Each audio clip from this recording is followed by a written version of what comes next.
Zay nenivon'ny anteny mera-pirenena fa miteraka fanapahana karama ny tsy fahatongavandreo senatera mivory ara-potoana. Anisan'ny senatera tsy tazana mihitsy nandritra ny 2 herinandro ny sin'ny fivoriana manokana ny anteny meran-dolona Lantso Razafimaleo. Makasika izay indrindra manana fanazavana hoentina momba izay ny birao mpandrindra ny antoko leader Fanilo. Toy izao izay fanazavana izay.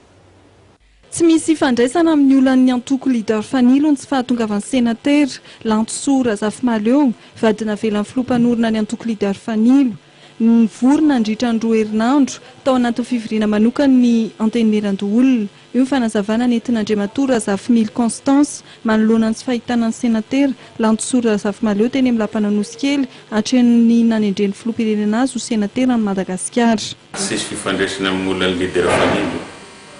Izy zany au-dessus ny mêlé io fa sisy idirana io fa natolotrinay olona izy ny proposavany président Jean Max amin'ny bureau national nay nandefana azy olona mba symbole-ny leader Fanilo. Notsipihan'Andriamatoa Razafimily Constance fa mbola mitsabo tena ny ivelany ary manana taratasy mazava milaza ny tsy fahatongava mivory Ramatoa Lantso Razafimaleo.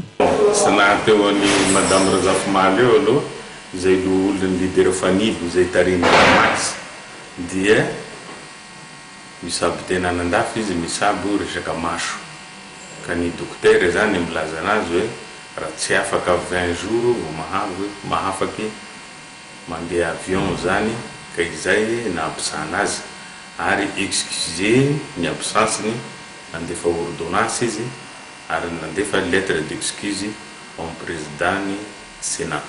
Donc nganazy sisy problème. Entitra ny voalazan'ny fitsipika anatin'ny anteny meran-dolona amin'ny tsy fahatongavana mivory. Tsy fahatongavana izay mety hitarika fanapahana mpanakarama raha nambaran'ny filohan'ny anteny meran-dolona ny profesora Honorera Kotomanana nandritra ny tafatampanao gazety aorian'ny fotoam-pamaranana tamin'ny fomba ofisialy ny fotoam-pivoriana manokana ny anteny meran-dolona.